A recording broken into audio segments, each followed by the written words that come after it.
मानते हैं। और ये हर एक मुखिया के अंदर होना चाहिए, हर एक राजा के अंदर होना चाहिए कि अपनी प्रजा को अपनी संतान के जैसे प्रेम दे, सुख और दुख को समझे।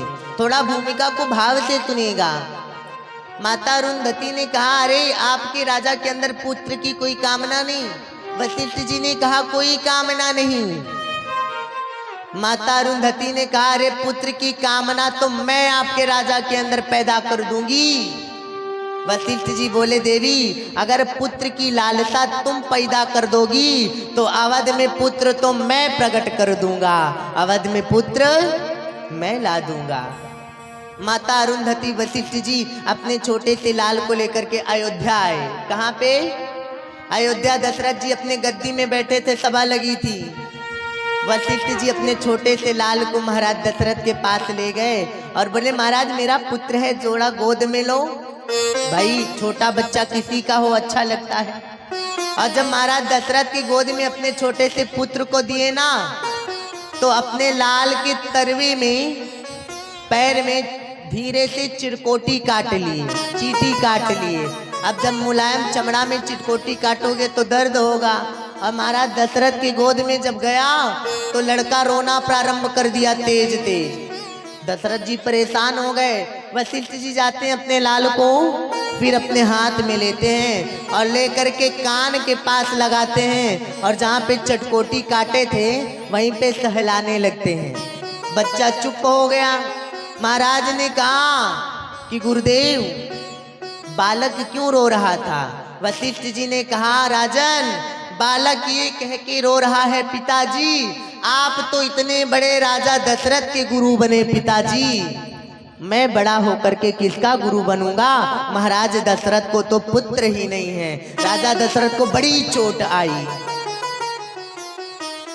कहते हैं ना कि गोली का घाव होता है, डॉक्टर ट्रीटमेंट करके ठीक कर देगा भैया, लेकिन ये बोली वाला घाव लग जाता है, ठीक होता है क्या? बोलो जी, नहीं ठीक होगा। दशरथ जी को बड़ा दुख हुआ, समय बीतता गया। वही महाराज दशरथ अपने गुरु के द्वार गए और गुरु के द्वार जाकर के रोने लगे। तो गुरुदेव कहते हैं, राजन धैर्य रखो, सबल का फल मीठा है। गोस्वामी बाबा मानस में वर्णन देते हैं क्या कि महाराज दशरथ रोने लगे तो गुरु वशिष्ठ कहते हैं क्या, ए जी धराहू धीरे होई है तू तचारी। राजन धैर्य रखो, एक नहीं बल्कि चार चार पुत्र होंगे। वो भी कैसे कि त्रिभुवन विदित भगत भयहारी। गुरु जी कहते हैं तीनों लोक में नाम होगा, वेद शास्त्र उपनिषद में उनका नाम चलेगा, इसलिए सबल का फल मीठा है, धैर्य रखो। महाराज गदगद हो गए कि मेरे गुरु के मुख से निकले वचन गलत नहीं हो सकते। महाराज अपने राज्य को आते हैं और हुआ क्या भैया, वशिष्ठ जी ने क्या किया, बड़ा सुंदर भाव जा रहा है कि सिंगी सिंह बतिष्ठ बुलावा,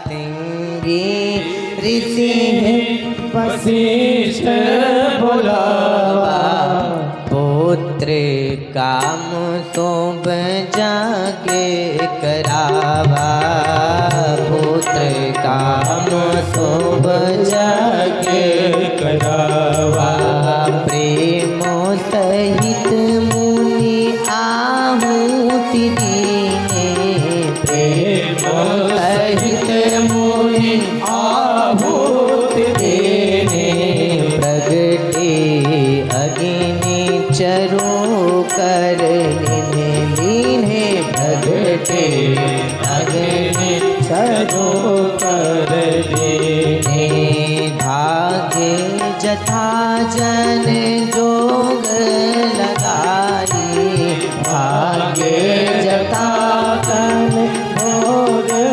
लगाई, देह कारण तब भाग बनाए, देह कारण तब भाग बनाए। वशिष्ठ जी ने किसे बुलाया? सिंगी ऋषि को बुला करके पुत्र काम शुभ यज्ञ कराते हैं। और जब पुत्र काम शुभ यज्ञ कराते हैं, अग्नि नारायण प्रसन्न होकर खीर का पतीला लेकर के उत्पन्न होते हैं। महाराज दशरथ को देते हैं गुरुदेव। दशरथ जी भाग बनाते हैं। खीर में से आधा भाग कौशल्या मैया को, आधा कैकेयी को दे दिए। अब सुमित्रा जी खड़ी थी कि आधा आधा दे दिए, मुझे नहीं मिला। तो मैया कौशल्या ने आधा खीर अपने से सुमित्रा मैया को दिया, तो कैकेयी जी भी आधा दे दी। तो मैया सुमित्रा कहने लगी, दीदी आपने भी दिया और बड़ी दीदी ने भी दिया। अगर इस सुमित्रा के गर्भ से दो दो लाल का जन्म होगा तो एक बड़े भैया की सेवा में, एक छोटे भैया की सेवा में देके सुमित्रा धन्य हो जाएगी। बोलो आनंद कंद भगवान की जय हो। और जिस दिन से ऐसे लगा भैया कि भगवान के आने का समय हो रहा है, बड़ा सुंदर अवध में मौसम था। जिस पेड़ में फूल नहीं लगते थे, कली रहते थे, आज बड़े बड़े फूल खिले हैं। जिस सरयू नदी में लहर नहीं आती थी, बड़ी बड़ी लहरें आ रही हैं।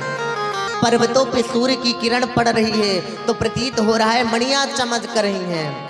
इतने में बड़ा सुंदर भाव आता है। समय बीता, वो कौन समय था? बाबा मानस में लिखते हैं कि जब भगवान का अवतार हुआ। क्या कहते हैं? आइए सभी गाते हैं। हो नौमी तिथि मधु मास पुनीता,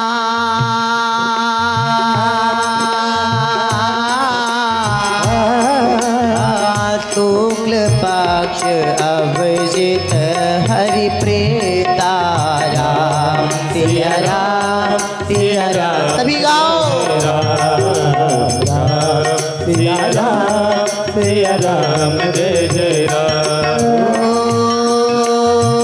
मादी दिवस अति सीति न घामा,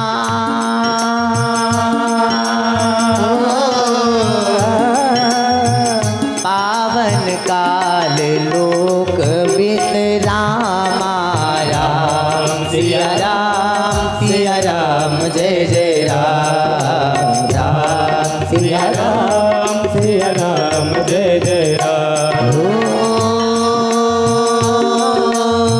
जही दिन से हरि गर्भ आए,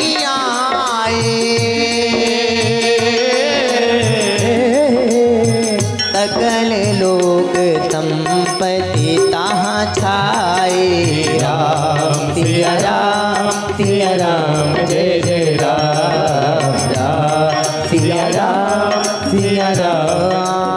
जय जय राम। नौमी तिथि अभिजीत मुहूर्त ठीक 12 बजे भगवान का दोपहर में प्रागट्य हुआ।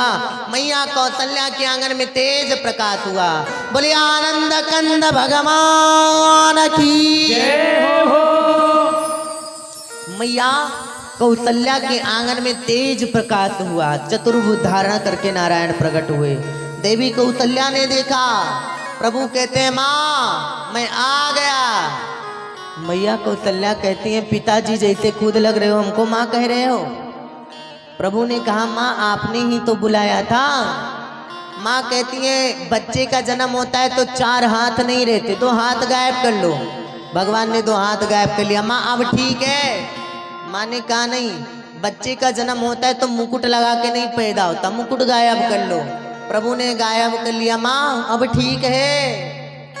मैया कौशल्या ने कहा बच्चे जन्म लेते हैं इतने बड़े नहीं रहते, छोटे से हो जाओ। प्रभु छोटे से बन गए। माँ ठीक है। माँ ने कहा अब रोना प्रारंभ करो। प्रभु ने कहा तक कबो नहीं रोया, मुझे रोना होना नहीं आता। माँ ने कहा मेरे लिए नहीं, अपने लिए नहीं, संसार के लिए, गौ माँ के लिए, संतों के कष्ट को देख करके रो। तो ही भगवान ने नेत्र बंद करके किलकारी मार करके रोना प्रारंभ किया। और जब भगवान रोने लगे तो दशरथ जी के कानों में आवाज गई। बड़ा सुंदर भाव जा रहा है। क्या कि दशरथ पुत्र जन्म सोने काना, जन्म सोने हो ललना फूले ब्रह्म समाना, समाना समाना हो ललना फूले ब्रह्म समा।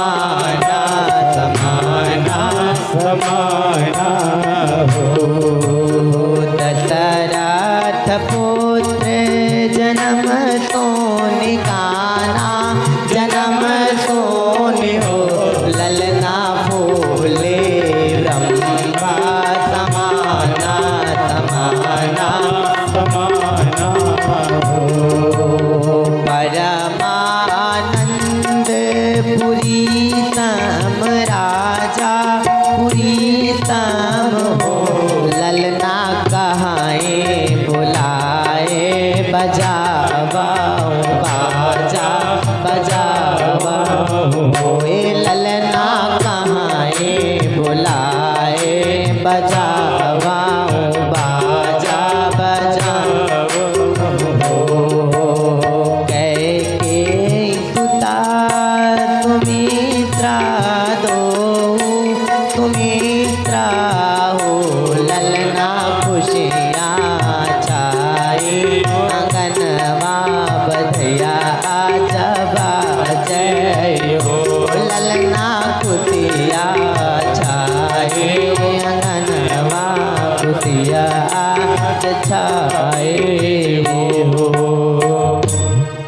महाराज जब पुत्र की रोने की कानों में आवाज गई तो दशरथ जी गदगद हो गए। दासी दौड़ करके आई, महाराज बधाई हो बधाई हो बधाई हो। महाराज ने कहा दासी क्या हुआ? दासी ने कहा महाराज मैया कौशल्या को एक लाल हुआ, लेकिन अभी खुश नहीं है, प्रसन्न नहीं है। क्यों? गुरुजी ने कहा था एक नहीं 4 आएंगे, अभी 3 नहीं आए। इतने में दूसरी दासी दौड़ती दौड़ती आई, महाराज बधाई हो बधाई हो बधाई हो। राजा ने कहा क्या हुआ? कैकेयी सुता सुमित्रा दोई, मैया कैकेयी ने सुमित्रा ने 2 लाल को जन्म दिया। महाराज बड़े प्रसन्न हो गए। परमानंदपुरी समराजा कहाँ बोलाए बजावाऊं बाजा। महाराज सभी को बुला करके कहते हैं नगाड़े बजाओ बाजे बजाओ। दासियों ने सोचा कि महाराज तो बड़े प्रसन्न हैं और महाराज सारी बधाई सबको दे देंगे तो हमको क्या मिलेगा। इसलिए दासियां खड़ी हो गईं और राजा जी से नेग मांगने लगी।